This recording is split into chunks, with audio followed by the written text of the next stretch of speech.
आप कभी जगन्नाथपुरी जाएंगे, वहाँ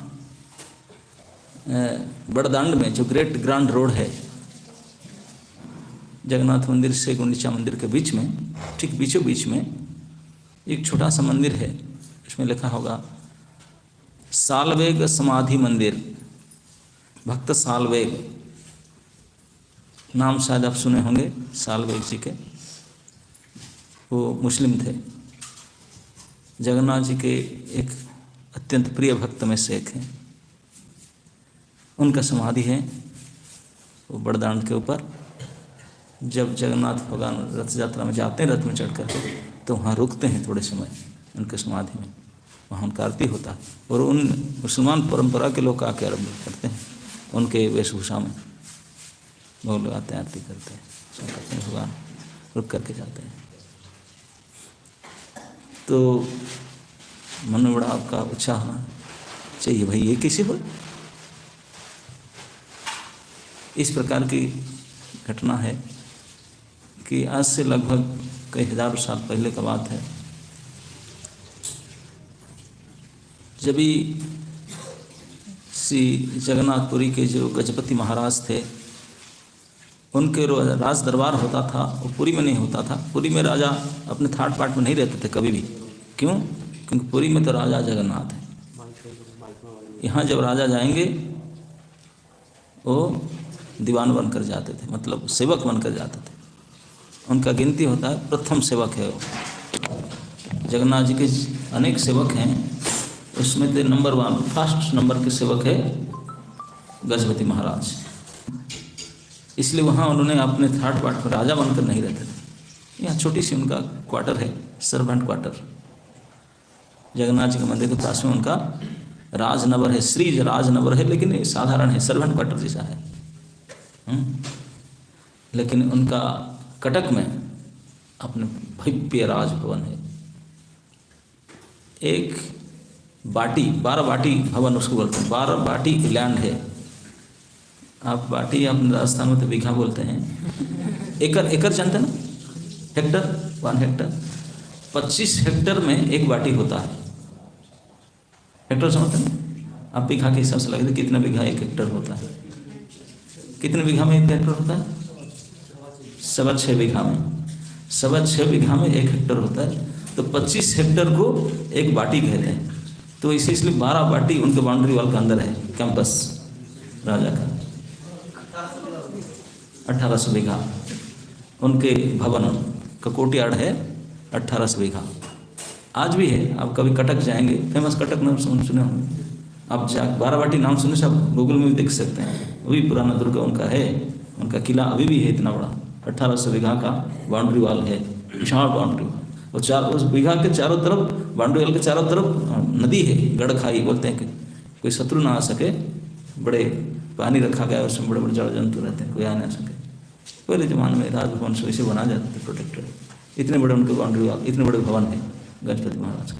लेकिन वहाँ मंदिर के सामने छोटा सा श्री राजनगर आज भी लिखा है। आप मंदिर के सामने देखेंगे श्री राजनगर, वो सर्वेंट क्वार्टर है, सिंपल 2-3 महिला का बिल्डिंग है। एक है, राजा जो जाते हैं वहाँ सेवक के रूप में रहते हैं पूरी में, वहाँ अपने राज थाट पाट में वहाँ रहते हैं, राजा की सेवा करते थे। तो वहाँ पे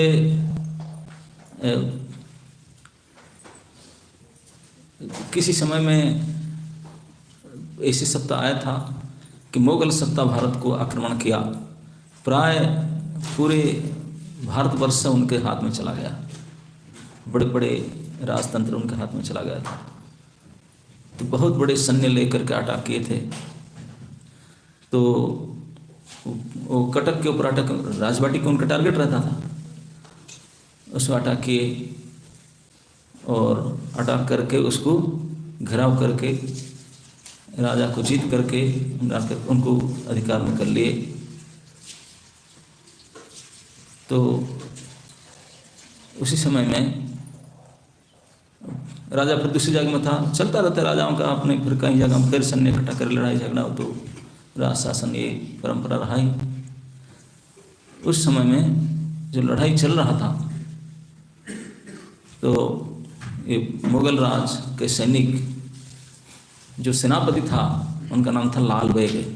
क्या नाम था? लाल बेग। जो दिल्ली सम्राट का तरफ से बहादुर सेनापति था उनका नाम था लाल बेग। वो जीता था उस गुरु को जीत। तो उनको यहाँ स्टेशन किया गया था, उनके हेडक्वार्टर रहने दिया गया था। तो बीच बीच में कहीं भी अटैक करते थे लोग को। तो एक समय उन्होंने पुरी की तरफ अटैक में गए थे। जहाँ भी कोई पता चलता है प्रसिद्धि लोग को कोई हुआ तो उनको अटैक करके वही उनका नाम था। कोई राजद्रोही ना बन पाए तो साथ में फौज लेकर जाते थे, 100-200 सोल्जर लेकर के तुरंत चढ़ा होता था। तो चढ़ा करने गए थे और वापस आते थे तो मुकुंदपुर करके जगन्नाथपुर के जगन्नाथ जी के आसपास में कई ब्राह्मण शासन है। कई ब्राह्मण सब भगवान के सेवाकारी हैं और रहते थे, सब उनके कॉलोनी है। मुकुंदपुर करके एक शासन है ब्राह्मण के, कई सैकड़ों ब्राह्मण रहते हैं सेवक उनके। तो एक ब्राह्मण परिवार के बहू विवाहित स्त्री, उन्होंने स्नान करने के लिए, तभी जमाने में तो अटैच बाथरूम नहीं हुआ करता था, तो वो स्नान करने गई थी नदी में। पास में नदी थी, नदी में स्नान करने गई थी। और स्नान करने गई थी तो वो लाल बेग कोई फौज लेकर गया था, वापस आ रहा था वापस। और वो स्नान कर रही थी अकेले, किस कारण स्नान करने गई थी तो उनके ऊपर नज़र पड़ा। और नवविवाहित से थे, उनको उनके रूप यौवन के ऊपर देख करके मोहित हो गया लाल बेग। तो पहले ऐसे होते थे स्नान, तो उनको ज़बरदस्ती उठा कर ले गया स्नान के तूट से, तूट बोलते ना जहाँ स्नान घाट, वहाँ से नदी के ऊपर से ज़बरदस्ती उनको, सेनापति था और भी अवला दुबला क्या करता, उनको ऐसे घाट से उठा करके घोड़े में लोड करके ले गए उनको। जबरदस्ती ले गया और कहाँ से पूरी से कटक ले गया उनको, ला कर रखा और उनको विवाह करने के लिए बोला नाना प्रकार। वो तो मना करती थी, ब्राह्मणी थी, मना करती थी, और वो था मुसलमान। बहुत प्रलोभन दिया, झगड़ा झगड़ी थी, बलात्कार आदि करने के बाद में तो एक कंडीशन क्या बोला, तो किसी को पैसे छोड़ेगी नहीं, मार मर देगी, क्या करेगी। तो एक कंडीशन बोला ठीक है, आप जब इतनी ज़बरदस्ती करके मेरे ऊपर ऐसे बलात्कार, तो एक मेरे तो मान लो ना, क्या बोलो ना, मेरे इष्ट देव श्री जगन्नाथ है, मुझे उनको पूजा करने दो, बाकी तो जो करना है शरीर के साथ करो, मेरे इष्ट देव को मुझे पूजा करना, इतनी तो सुविधा। बोला ठीक है, ओके, तेरे लिए अलग से मंदिर बना देंगे, सब व्यवस्था कर देंगे, मेरे रानी बन जाते बेगम साहब। तो उपाय नहीं था, तो उनको वहाँ रखा। तो उनका एक पुत्र हुआ, तो उनका नाम हुआ साल बेग। वो सेनापति का लाल बेग का पुत्र हुआ साल बेग। और वो उनके माँ तो जगन्नाथ जी की पूजा करती थी, उनके व्रत करती थी, एकादशी व्रत वगैरह भी करती थी, ब्राह्मणी थी, लेकिन पत्नी थी मुसलमान के। इस प्रकार हो गया था। तो और बचपन से वो लड़का, क्योंकि ब्राह्मणी पत्नी के पुरुष साथ देखने में बड़े सुंदर था रूप उनका, तो गुण में भी अच्छा विकास हुआ। तो बचपन से बड़े प्रेम था उनका पिता का उनके प्रति, तो उनको उनके तरह सेनापति बनाना चाहता था। तो उनको अपने स्टैंडर्ड से पढ़ाया लिखाया और उनको योद्धा बनाने के लिए बड़े बड़े सैनिक युद्ध विद्या ट्रेनिंग दिया, उनको शिक्षा दिया। तो भी बड़े एक्सपर्ट हुआ युद्ध कला में, साल बेग में युद्ध कला में बड़ा उस्ताद हो गया। तो उनके पिता बहुत प्रसन्न था देख करके उनके युद्ध कला में कि ये अच्छा सेनापति बनेगा, बनने वाला है सेनापति। तो अच्छे नामकार सेनापति बना, अपॉइंटमेंट भी हुआ, बहुत अच्छा उनका आर्मी में सिलेक्शन हो गया, आर्मी चीफ के रूप में। तो बड़ा नाम भी था उनका, अच्छा सिलेक्शन हो। तो आजकल तो जो आर्मी में जाते हैं पैसा देकर जाकर उनको लड़ाई तो होता ही नहीं, होने का चांस ही नहीं। लड़ाई होने पर भी कोई सामने जाकर लड़ता थोड़ी, घर बैठे बैठे इशू मारते हैं, नेट फट करते हैं। तभी जमाने में तो साल में एक दो युद्ध होता ही था, और युद्ध मीन्स सामना सामने जाना पड़ता था, मरने मारने का नौबत आता था। तो इसलिए प्राय कोई जाता नहीं था आर्मी में, कोई भर्ती नहीं होता था, बुलाने पर भी नहीं जाते थे। आजकल तो पैसा देकर भी जाना क्योंकि मरने का चांस ही नहीं, ठोकर बैठे बैठे खाओ, कुछ नहीं, पेंशन मिलते रहेगा, सरकार सर्विस। तो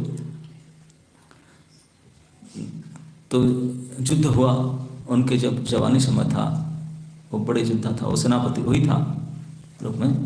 तो युद्ध हुआ दक्षिण सीमांत में, तो पिता पुत्र दोनों गए थे लड़ाई में। बड़े बहादुर सेनापति था। भयंकर युद्ध हुआ। युद्ध में यद्यपि जीते थे लेकिन बुरी तरह से घायल हुआ था उनसे। इतनी बड़ी घायल था, मुमूर्ष अवस्था हो गया था बेटा का। पिताजी को भी बड़े घायल पड़ा था लेकिन वो बच करके आ गए। लेकिन पुत्र का तो इतने भारी घायल होता है, सम्मुख लड़ाई में तो मूर्छ अवस्था में था। आया तो उनको राज्य वैद्य लोग ट्रीटमेंट किए लेकिन ठीक नहीं हुआ। उनका जो बड़ी घाव था शरीर में, कई जगह में सब हो गया था और ठीक नहीं हुआ, और वो सड़ने लगा। शरीर तो ऐसा ही होता है, घाव जो नहीं सूखता तो सड़ता है, सेप्टिक हो जाता है। तब जमाना तो इतना अप टू डेट हॉस्पिटल आदि नहीं था, तो राजा वैद्य लोग जो भी ट्रीटमेंट करते थे लेकिन ठीक नहीं हुआ, तो शरीर उनका पूरा सेप्टिक होकर सड़ने लगा। बड़े यंत्रणादायक स्थिति में था। इसको देख करके उनके पिताजी और उनके बेटे के प्रति ममता नहीं रहा, छूट गया। तो उनके नए बेगम से देख करके फिर वो सेप्टिक है, फिर उनको छोड़ दिया उसको। तो होते ही लोग ऐसे ही, जब तक भोग करेंगे नहीं फिर छोड़ देंगे और पे। तो चला गया। तो पड़े रहे ये जो बेगम से, जब भी उनका रूपो जो बन था वो तो बेगम साहिबा थी, अभी गई तो और किसी के पास साथ में हो गई, उनको छोड़ दी। तो उनको पेंशन में वो बोलते थे, तो बड़ी दुखी थी, रो रही थी। तो यंत्रणा में सड़ते सड़ते साल बेग जब देखा कि कोई नहीं आ रहा है, तो माँ अकेलाती है, रोती है, तो एक दिन साल बेग बोला, माँ अब मेरा मरने का समय आ रहा है, किसी प्रकार से मैं ठीक नहीं हो रहा हूँ। पिताजी भी मुझे छोड़ के चले गए, बाकी सब लोग जो जानकर छोड़ के गए, मरने का अवस्था में कोई मदद करते ही नहीं। ये संसार की दशा होता है। जब आप कोई हेल्प करने के लिए, है ना, नहीं, जावत उपार्जन क्षमा, शंकराचार्य बोलते हैं, संसार में परिवार में जो कोई व्यक्ति उपार्जन करने का क्षमता रखता है तो घर वाले सब उनको तारीफ करेंगे। जब उपार्जन की क्षमता खत्म हो जाता है, कोपी न पुच्छती गए है, फिर घर में कोई पूछेंगे नहीं उसको। जब तक कमाई करने का खत्म हो जाए तब कोई पूछेंगे नहीं। ये तो आज भी चलता है। तो तभी कोई नहीं पूछा उनको। तभी उनके माताजी जो ब्राह्मणी थी वृद्धा, उन्होंने बोला, बेटा अब तक तो मैं तुझे नहीं बताई थी, आज मैं तुझे बताता हूँ। एक भरोसा है, मैं अभी भी मेरे ठाकुर इष्ट देव को मैं पूजा करते आई हूँ, यद्यपि मेरे साथ इस प्रकार हुआ, लेकिन मेरा पूर्ण विश्वास भरोसा है, अगर उस प्रभु को तू प्रार्थना करो, वो बड़े दयालु हैं, वो तुझे सहायता कर मदद कर सकते हैं। वो बोला, कौन है? वो जगन्नाथ जी की नाम ले। बोला, वो कौन है? बोले, तुम्हारा जिसको तुम खुदा मानते हो ऐसे है। तो उनके पास छोटा सा जगन्नाथ जी का स्वरूप रखी थी उन्होंने, तो ला के दिखाई उनको। बोले, ये है बड़े स्वरूप, तो श्री जगन्नाथपुरी में है, वही हमारे प्रभु है, बड़े दयालु है, इस युग में हम लोग। तो उनको प्रार्थना करो। कैसे प्रार्थना करूँ, क्या है, कैसे नमाज पढ़ूँ, कितने बार? कुछ नहीं, तू नमाज पढ़ नहीं सकता, यही बेड में पढ़कर उनको याद करो। इस रूप को मैं सामने रख देता हूँ, उनको ध्यान करो और एक भगवान के नाम मंत्र दे दिया उनको, भगवत नाम हरे कृष्ण महामंत्र बोले जप करो। उनको देख करके प्रार्थना करते रहो। कोई चाहे तो कुछ कर सकते हैं, नहीं तो कोई डॉक्टर वैद्य तो फेल नहीं हो सकता। तो मरता क्या नहीं करता। अब मरते समय तो कोई काम नहीं, तो अब तो इसी दिन रात उनको एक था, तो पूरी तरह से मृतक अवस्था में ध्यान करके उनको ही, पहली बार जानता नहीं था, उनको देख करके जो माता जी ने जो मंत्र दे दी नाम, उसको रात दिन रटते रहा और उनको प्रार्थना रोते रोते उनको याद करते रहा जगन्नाथ जी के स्वरूप को देख करके। एक दिन रात में जगन्नाथ जी प्रकट हो गए उनके सामने, स्वप्न में आए। आकर बोले, बेटा कोई बात नहीं, उठो, ठीक हो गया था। उसके ऊपर में ऐसा हाथ फिर दिए। अच्छा, उनको लगा स्वप्न में ये स्वरूप आकर मेरे ऊपर हाथ फिर के चले गए, और तुरंत उठा उन्होंने, नींद खुल गया उनका, उठा के सारे घाव सूख गया था, कुछ नहीं था शरीर में, स्पॉटलेस, पूरा ठीक हो गया था। उठ करके नाचने लगा। इतने विश्वास हो गया जगन्नाथ स्वरूप में, इतने विश्वास, बोला हाँ मान गया। माँ ने बोल रही थी, सही में मेरे तो कोई भरोसा नहीं था मैं जीऊँगा, सब छोड़ कर गए मुझे, लेकिन उन्होंने मुझे बचा दिए। अब सुबह होने से पहले माँ को उठाए, बोले माँ तेरे जो ठाकुर जी थे वो आकर के रात मुझे ठीक कर गए, रात रात ऐसे अद्भुत ऐसे मान गया। तो माता जी कभी और विश्वास पड़े, तो विश्वास तो थी ही उनकी, वो तो भक्ति थी। तो दोनों माँ और बेटा रोने लगे बहुत। तो बोला कि मुझे एक बार मुझे जाना है, उनको दर्शन करना है। तो माँ तो ब्राह्मणी थी, कितने बार जगन्नाथ मंदिर को जाकर के सेवा पूजा दर्शन की है, लेकिन अभी कई सालों हो गया। अभी मुसलमान, अभी हमारे हिंदू धर्म में ऐसे है, जब एक बार विधर्मी के साथ हो गए तो गए, फिर नहीं धर्म में घुसने नहीं देंगे। पहले ज़माने जो मुसलमान लोग आए थे, धर्म परिवर्तन कराते थे, आज का 5 से 7 साल पहले भी चलता था। वो क्या करते, कलमा आप सुने होंगे, मुंह में थोड़ा पानी ले लेंगे, इसे मार देंगे, जिसके ऊपर पानी गिरेगा ना छिटा, वो चेंज हो, उससे धर्म गया, फिर वो हिंदू धर्म नहीं रह सकता, कलमा हो गया, उस धर्म में आ नहीं सकता। इस प्रकार करता है, कुछ नहीं करना, थोड़ा पानी फेंक दो उनको, फेंकने से गए उनका धर्म गया, फिर गए हिंदुत्व से खत्म। इस प्रकार से बहुत इजीली कन्वर्ट करते थे पानी के फेंक करके। तो उनको श्रद्धा से गया, लेकिन उनको घुसने नहीं दिए, बोले ना तो अभी पठोनी मतलब उनके हो गए तो नहीं जा सकता। बेचारे रोते रोते वापस आए, आकर प्रार्थना किए, लेकिन इतने भरोसा हो गया था उनका, इतने भरोसा हो गया था कि पूछा, बोले कितने, बोले कि यही एक ही उपाय है, जब ठाकुर जी बाहर आएंगे तो दर्शन कर सकते हैं, मंदिर में जाएंगे। तो रथ यात्रा में जब भगवान जगन्नाथ बाहर आते हैं, तो इसलिए भगवान आते हैं, जो पतित लोग हैं, जो साल भर मंदिर आ नहीं सकते हैं, तो उनके लिए प्रभु बाहर आते हैं, भक्तों को दर्शन देने के लिए आते हैं। तो देखता था, दूर से देख कर बड़े कृतकृत्य होता था। तो पहली बार कोई ऑप्शन आया कि रथ यात्रा में दर्शन कर सकता है तूने, तो वहीं पड़ा रहा, कब रथ यात्रा हुआ, लेकिन मन में आया, माँ बता रहा था, बोले और मुझे सुनाओ, कौन है, कैसे हैं, उनके बारे में बताओ। इतने उनका श्रद्धा विश्वास बढ़ गया था। तो माँ ने बताया कि मैं तो ऐसे सुनी हूँ, ये तो यही कला से मुख है, उनके मुख तो काला से मुख इधर हैं, लेकिन असली में तो वृंदावन के नंदनंदन ब्रजेंद्र नंदन कृष्ण है। वृंदावन की लीला के बारे में बताने लगी, बोले ऐसे उनके उत्सव है, वृंदावन की ऐसी लीला है। उसको सुनकर बोला, वृंदावन तो एक बार जाऊँ, वहाँ तो ऐसे नहीं ना, घुसने नहीं देंगे ना, वहाँ तो कोई जा सकता है, तो मैं वहाँ जाऊँ, यहाँ नहीं, मुझे घुसने नहीं देते हैं, वहाँ तो जा सकता हूँ। वहाँ जब जाते हैं, उनका एड्रेस, परमानेंट एड्रेस तो वही है ना, हाँ वहीं परमानेंट एड्रेस पक्का वहीं के है, यहाँ रहते हैं, पूजा लेते हैं, लेकिन यहीं कहाँ है, तो मैं वहाँ जाऊँ। तो तभी जब वो भजन करती थी, बड़े श्रद्धा आ गई थी छोड़ करके, तो उन्हें पुरी में रह करके जगन्नाथ जी के लिए भजन रचना करती थी, सालवेग में वो सुगाते थे प्रार्थना से, प्रार्थना मूलक भजन। तो उनका मन में हुआ कि माँ जब यही कृष्ण है वृंदावन के, तो वृंदावन चलते हैं। तभी जमाने में कोई ट्रेन, प्लेन, कार ऐसे तो कुछ था नहीं, कहीं को जाना हो तो एक ही उपाय, चल करके जाओ। तो बोला चलो यहाँ नहीं तो वृंदावन सही। बोला जीवन में अगर एक बार वृंदावन दर्शन कर लूँ तो यहाँ तो दर्शन होगा ही नहीं।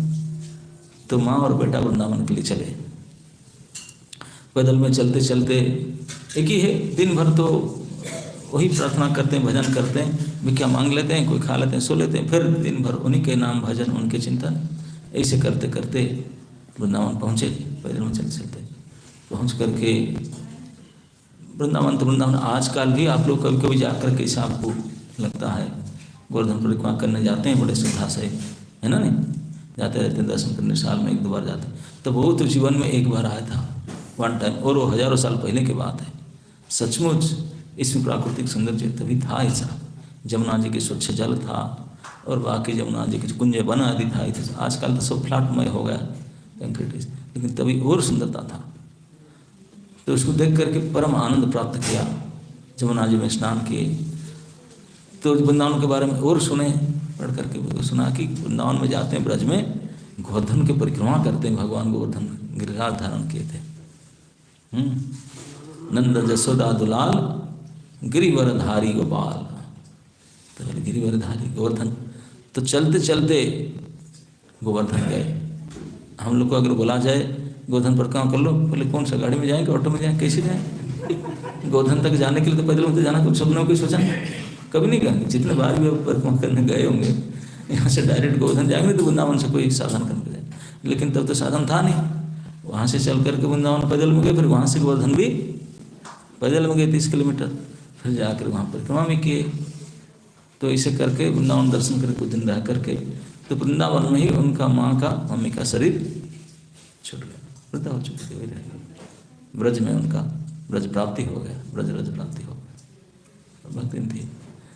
तो और हताश हो गया, बोला नहीं अब तो मुझे हमारे ठाकुर के पास जाना है, जो मुझे बचाया, जो मुझे प्राण रक्षा किया, उनको एक बार अभी देखो वृंदावन तो उनके लिए तो बोला तो दर्शन तो होगा नहीं कि रथ यात्रा के समय दर्शन हो सकता।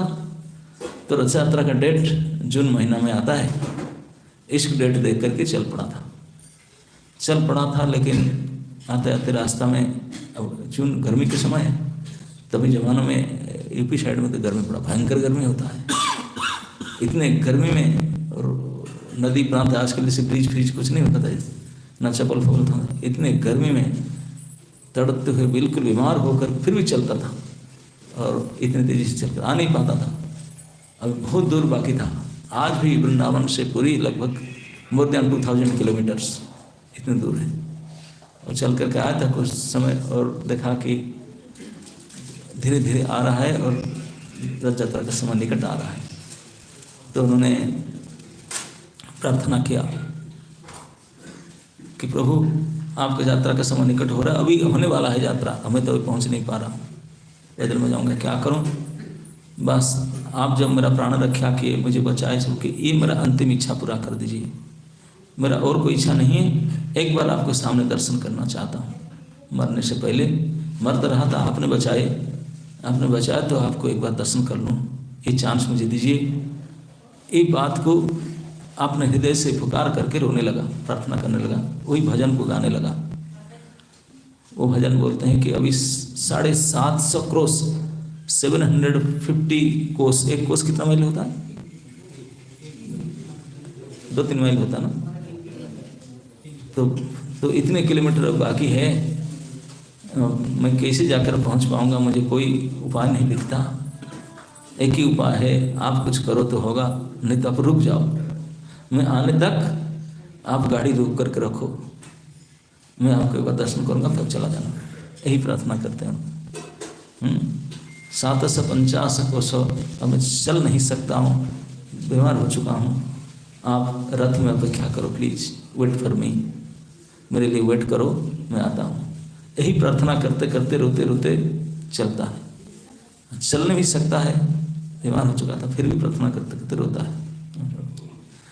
तो उसका करुण प्रार्थना को सुन करके जगन्नाथ जी रथ यात्रा शुरू हो चुका था, उनका इसे आर्त पुकार था, तो सुन करके वो रथ में बैठ गए नहीं, वेट किए उनको आने तक। भगवान को वेट क्या करना पड़ा, उनको ले आने में टाइम थोड़ी लगता है। उनके लिए 2000 किलोमीटर 2 मिनट में पास करा देंगे, उनको क्या कैसे भी करके उनको ले आए, कुछ समोट किए, कुछ उनके भी एक्सपर्टाइट किए, कुछ ले आए उनको टाइम पर, अपने भक्तों को सामने ले आए। जबकि कुछ नहीं हो पा रहा था, सबको पता चला कि इन्हीं के कारण रुके हैं उन्होंने, वो आए तब रथ चला, उनको दर्शन दिए, तभी सब लोग ने एक्सेप्टेड की, बोला अरे उन्हीं के लिए वेट कर रहे थे। तब उस समय प्रसिद्धि हो गया उनका।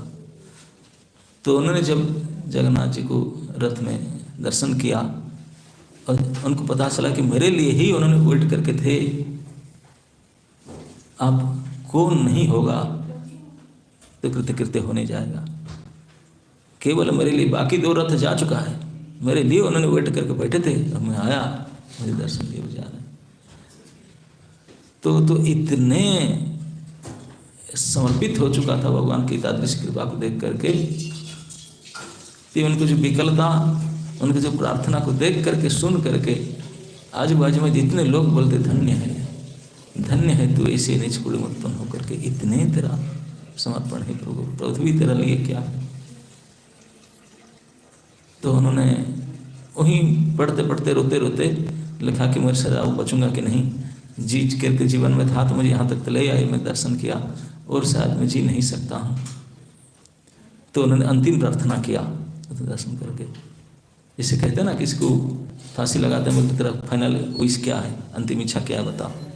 तो उन्होंने अपने अंतिम इच्छा व्यक्त किया, यही मेरा अंतिम इच्छा है प्रभु, अगर हम लोग को चांस दिया जाए तो हम तो क्या क्या बोलेंगे पता नहीं, लेकिन जगन्नाथ भगवान ने उनको चांस दिए। बेटा सालवे क्या चाहता है बोलो, मेरे पास कोई आए, मेरा दर्शन करे, खाली हाथ नहीं जाता। मैं वरदराज हूँ, वर देने में राजा हूँ, मेरे पास आकर फिर कोई ऐसे नहीं जाता। सबका वांछा पूर्ण होता। बताओ क्या चाहिए, क्या चाहिए बताओ, क्या दे दूँ तुझे, वैकुंठ दे दूँ, राजा बना दूँ, ये कर दूँ, वो कर दूँ, क्या कर सकता हूँ, कुछ भी बोलो कर सकता हूँ, जो इच्छा मांगो, जो इच्छा। तो भक्त श्रेष्ठ साल्वे आज जगन्नाथ जी के सामने क्या अपना अंतिम प्रार्थना करते हैं, बोलते हैं प्रभु मुझे कोई धन नहीं चाहिए, कोई जन नहीं चाहिए, बहुत बड़ा फ्लेयर, कोई प्रॉपर्टी, कोई राज ठाट बाट सरकार, ये नहीं चाहिए, और कुछ मुझे नहीं चाहिए, पोस्ट पोजिशन, ये पद, इंद्र पद, स्वर्ग पद, ब्रह्म पद, कुछ नहीं चाहिए। क्या चाहिए बोलो ना, मुझे इस श्रद्धा वाली से बस 2.5 हाथ जमीन दे दो, मुझे एक छोटा सा प्लॉट मुझे चाहिए। 2.5 हाथ समझते ना, 2.5-3 हाथ जमीन। श्रद्धा वाली बोलते हैं आजकल, जिसको अब ग्रेट ग्रांट रोड बोलते हैं, बड़दांड हो गया है ग्रेट ग्रांट रोड, अब तो पिच सड़क हो गया। एक्चुअली पहले ज़माने में यहाँ की नदी बहता था, उस नदी का नाम था श्रद्धा नदी। श्रद्धा को पार करने से भगवान के पास जाते हैं, ये नदी का नाम था श्रद्धा। जो जगन्नाथ जी के पास जाएगा वह श्रद्धा को पार करना पड़ेगा, बिना श्रद्धालु कोई नहीं जा सकता। श्रद्धा नदी था, समुद्र तक बहता था श्रद्धा नदी। पहले ज़माने में जो रथ यात्रा होता था पुरी में, 6 रथ होता था, 3 रथ उस तरफ नदी के, 3 रथ उस तरफ होते थे, और रथ में आते थे नदी के पास, नदी के ऊपर चलने से ब्रिज होता नहीं था तभी जो, तो फिर उतरते थे, फिर नौका में जगन्नाथ तीनों पार होकर फिर दूसरे रथ में चढ़ते थे, फिर वहाँ जाते थे, बीच में नदी आता था। नदी का नाम था श्रद्धा नदी, श्रद्धा बोलते हैं उसको, श्रद्धा नदी। तो नदी के किनारे तो रेत होता है, उड़ीसा में तो सारे रेत वाले नदी होते हैं, प्योर सैंड। तो वो सैंड बालू, श्रद्धा बाली मतलब बालू को उड़िया भाषा में रेत को बाली बोलते हैं। बोलते हैं श्रद्धा नदी के बाली से, इस रेत में से मुझे इतने जमीन दे दीजिए। बोले क्यों? बोले मैं मरूंगा, यही समाधि ले लूँगा, बस इतना है, इतना चाहिए मेरे शरीर को यहाँ रहने के लिए, बाकी क्या करूँ, कोई फ्लैट थोड़ी बनाना है मुझे, कोठी नहीं बनाना है, क्या करना है, इस जमीन में मुझे गाड़ दिया जाएगा, मुसलमान है ना, कब्र देंगे मुझे यहीं इस श्रद्धा वाली में मुझे कब्र दे दे। बोले इसमें क्या होगा ना प्रभु, बस मेरा इच्छा पूर्ण हो जाए ना, क्या ना, हर साल आप जाते हैं इस रास्ते में, आसे ही रास्ता है, तो मेरे ऊपर आप जाएंगे, मेरे ऊपर आप आएंगे, थोड़ा देर के लिए तो खड़े होंगे, बस मेरा इसी से इच्छा पूर्ण हो जाएगा। यही मांग किया था उन्होंने, इसी मांग के लिए जगन्नाथ जी उनकी इच्छा पूरा किए, तो उनको वहीं शरीर छूटा, उनको वहीं समाधि दिया गया वरदान में, और आज उनका समाधि यहीं रथ जाता है, आता है, फिर रुकता है, आज भी हजारों साल से नहीं बनता है।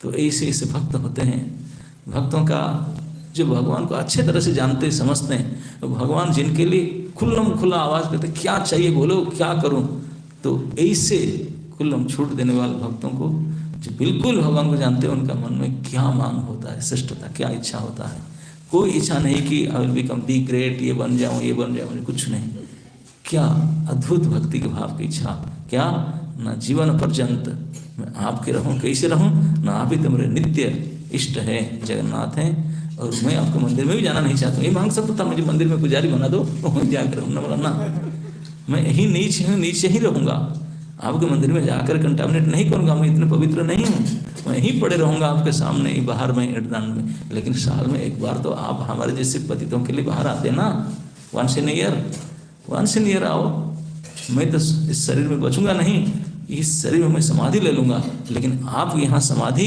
ये तो जमराज का यहाँ प्रवेश नहीं है, किसी के प्रवेश नहीं है, ये तो आपके क्षेत्र है, यहाँ तो मैं नित्य रहूँगा, नित्य ही रहूँगा आपके बन करके ही समाधि। तो आप जब साल में एक बार जाएंगे तो मेरे ऊपर होकर जाएंगे, वही मेरे लिए सबसे बड़े कल्याण की काम है, वही आशा लेकर बैठूंगा, साल में एक बार आप आएंगे और जाएंगे मेरे ऊपर, मेरे संग प्राप्त। ये जब खुल्लम खुल्ला भगवान को छूट देते हैं भक्तों के लिए, भक्तों की यही इच्छा होता है, बस मुझे यही चाहिए। तो आज भी ऐसे अद्भुत भक्त भी जातीय हैं, अपने जाति नहीं है, धर्म नहीं है, लेकिन फिर भी भगवान उनको आउट ऑफ द वे कि उन्होंने भी उनको इतनी मदद किए, उन्हें इस प्रकार से आज भी इस स्थान में है। अगर कोई होता, कोई कुछ मांगता, कोई कुछ मांगता, लेकिन उनका ये अद्भुत मांग है और उनका समाधि हजारों साल से वहीं है। आज भी कोई रथ यात्रा हो तो जगन्नाथ जी को दर्शन देकर जाते हैं और आते हैं, ऐसे ऐसे भक्त हैं। आज तक श्री जगन्नाथ भगवान के जितने भक्तिमय भजन लिखा गया और गाया गया है, वह सबसे ज़्यादा भजन साल्वेग भजन है, सबसे ज़्यादा परिमाण में उन्होंने लिखे हैं। और उन्हीं के भजन संपूर्ण उड़ीसा में सर्वादृत है, सभी जन के द्वारा लोग, सभी लोगों के सबसे ज़्यादा आदत भजन वही है और सबसे मार्मिक भजन है, क्योंकि वो भजन कोई बड़पन से नहीं लेकर, कोई पढ़ा लिखा था नहीं, कि ना ब्राह्मणी था, ना हिंदू था, ना मंदिर की जा पाता था, कुछ नहीं जानता था। ठाकुर जी के बारे में कोई जाना सुना तो विधर्मी था, दूसरे कल्चर का था, लेकिन जो भी कुछ उन्होंने रचना किया है, केवल आपने हृदय से भगवान के प्रति जो ये है, तो उसी से अपने अनुभव से, भगवान की कृपा से ही लिखा है। तो उन्हीं की प्रार्थना, प्राय जगन्नाथ जी की जितने भी प्रार्थना है उनमें से साल्वेग प्रार्थना सबसे प्रसिद्ध माना जाता है, और प्रसिद्ध माना तो है मुसलमान, लेकिन उन्हीं का जो प्रार्थना बहुत पोटेंट है। बड़े सुंदर सुंदर जनाण, जो प्राचीन कवियाँ हैं, जो बड़े बड़े गायक हैं, सब उन्हीं का जनाण गाते हैं। रथ यात्रा आदि के दिन अवश्य उनके भजन गाया जाएगा। साल्वेग भजन गाने से वो प्रसन्न होते हैं। जैसे गीत गोविंद, जैसे जयदेव गोस्वामी की रचना भगवान प्रसन्न होते हैं, तो इसलिए उनके भजन गाने से भगवान प्रसन्न हो जाते हैं। भगवान के निज जन होते हैं, उनका जो भी कुछ भगवान को बहुत अच्छा लगता है। जो एक बार भगवान का हो जाता है ना, उनके प्रेमी हो जाते, तो उनका हर चीज़ भगवान को पसंद लगता है। जैसे कोई माता जी लोग हैं, उनके छोटे बच्चे जो लाड प्यार के बच्चे होते हैं, तो उनके जूता चप्पल, उनके कपड़ा सब प्यार लगता ना, अरे ये उनका तो रह गया, देखते ही याद आता है। तो ठाकुर जी के भक्तों के प्रति ठाकुर जी का ऐसे प्यार होता है, ऐसे उनको हर चीज़ अच्छा लगता है। वो जो भी कुछ प्रार्थना करते हैं, लिखते हैं, ठाकुर जी को बड़े ही पसंद होता है। और इतने उच्च कोटि के भक्ति भाव के उन्होंने जना प्रार्थना रचना किए और गाए हैं कि आज भी कोई उसको समझते हैं तो उनके हृदय मेल्ट होने लगता है।